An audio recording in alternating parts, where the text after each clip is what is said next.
Welcome to From the Stands, your one-stop shop podcast for insider access and in-depth interviews with your favorite Billiken coaches and players. Be sure to follow the show on Twitter at Billiken Podcast for the latest news on future episodes. Now, here is your host, Billiken Athletic Director, Chris May.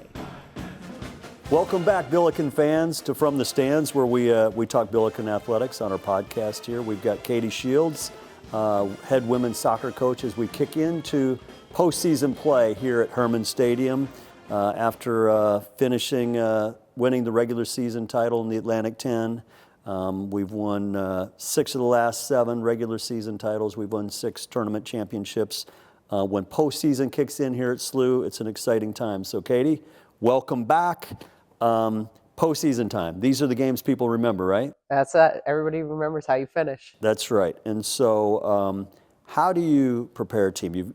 Our team went 11-1-6.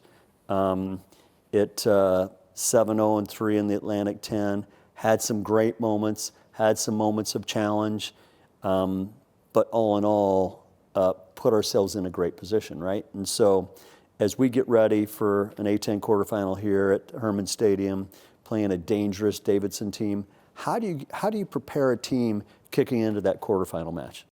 First, we just got to focus on us and the day-to-day, the next day in front of you. As I talked about today, what you do today gets you a tomorrow, and the same thing tomorrow night. What you do that day earns you tomorrow.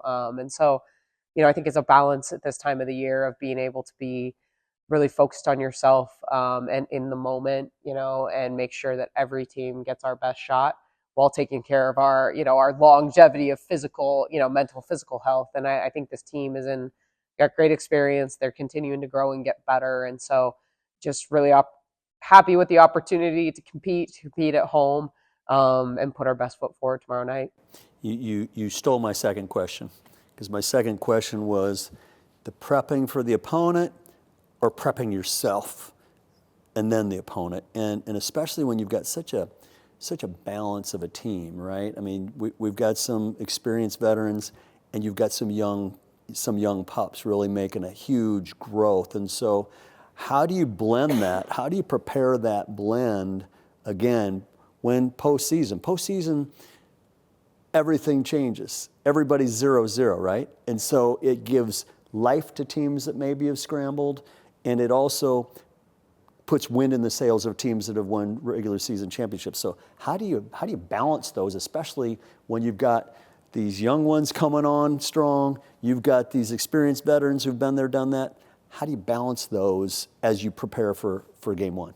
Yeah, I think from a veteran standpoint, they know what's at stake. They know how serious it is. Just trying to keep them in the moment and in the next play, the next day, and do the things that have got them, that has been a recipe for success, while continuing to push their envelope and keep their focus sharp. But the young ones and the newcomers, it's ensuring they know what's at stake. They know the gravity of the moment and how critical the details are this time of year. And so it's a balance on both ends, but I do think it's, the young ones have continued to grow and continued, in our term, to get their hands on the rope. And so I feel good about, walking into Davidson tomorrow, that we've got 30 players on the same page and ready to go. As I think back I go back to, our teams that have won A-10 championships, you've had young ones that were MVPs, you've had seniors in the MVPs, and I guess that's the beauty of having a team like this, that any of them can deliver, right? And so when you look at your team, one, I'd be remiss not to bring up Emily Gaby. Gaby, all-time leading, goal scorer here with 44 career points, just a unbelievable work rate since the moment she got on the field for us.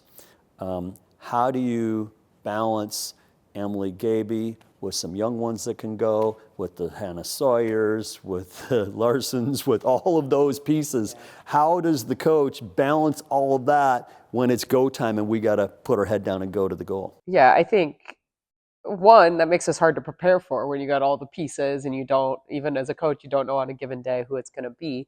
I think there is a confidence in somebody like an Emily Gaby that the moment's not going to be too big for her because she's played in them and she's found success in them. But I really, there's been moments where we couldn't rely on Gaby this year for different reasons. And so to see Hannah Sawyer step up, to see Hope Kim trying to find her scoring groove, Audrey Smith with some big goals as well. And then on given moments on set pieces, Katie Hauk and Lindsay Heckel, getting some goals from deeper in the field. It's championship teams can score in a lot of ways. And so to be able over this last month to diversify our attacking, that it's not just the Emily Gaby show, I think is really critical to this team's ceiling. How coaches, I almost said comfortable. Coaches are never comfortable. But how encouraging is it to have that strength at the back? That you know what you got, when those women at the back are locked in, that they're as good as anybody in college soccer. How does that help send the message going forward when back there that if they're on, they're hard to beat?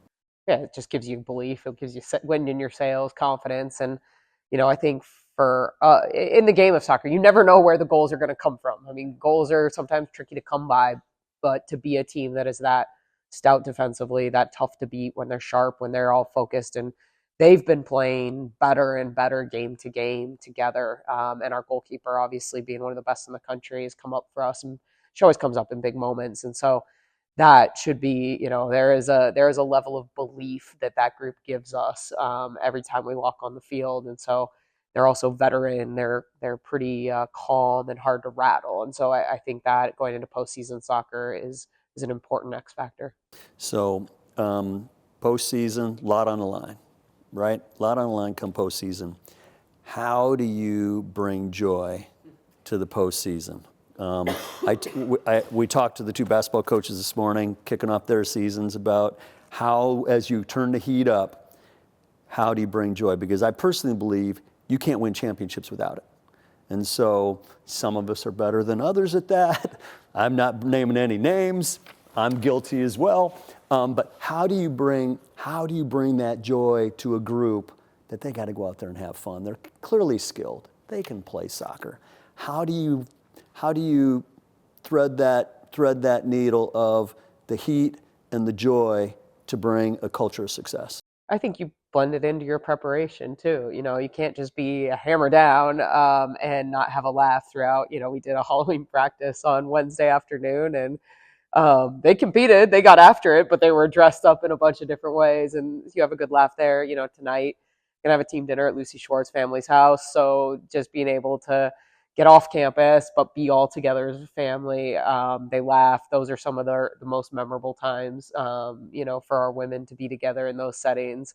And so then when you get into the heat, then you also have some of those individual personalities that can really bring a lightness and a joy to the team. Sophia Stram is one of them that she's pretty contagious. When she's having fun, the team's having fun. Lucy Schwartz just has a timely joke or two in her that can even make the coach a little less serious. And so I think this group has that. They've got the toughness, they've got the mentality, but then they also they keep it forefront of mind because they've learned how critical it is to our success. What are you most looking forward to going into the postseason? Opportunity to host, to be at home, and just to continue to see this group climb and reach a new level, because I don't think we've unlocked our potential yet. Yeah, it's been fun to watch them grow, especially the last month. Yeah. And different people have been in and out, but you can see the bar is going up. So it's super exciting. Anything else you want to share with Billiken fans? Welcome them out to Hermann Stadium. Hopefully we get a W tonight. Hopefully we can play through for a championship, but we certainly aren't looking past a really talented Davidson team. No, 5 o'clock, Hermann Stadium, Saturday night, November 2nd. Come join us. We're always better in front of a big crowd. All right. Thanks, Coach. Billiken fans, we will hopefully see you at Hermann Stadium tomorrow night at 5. But thanks for joining us. We will do this again as we go through the postseason. Until we see all you Billiken fans next time, go Bills. Thanks for listening to From the Stands with Billiken Athletic Director Chris May. Subscribe to our podcast in the iTunes Store and have the latest episodes sent straight to your phone. Go Billikens!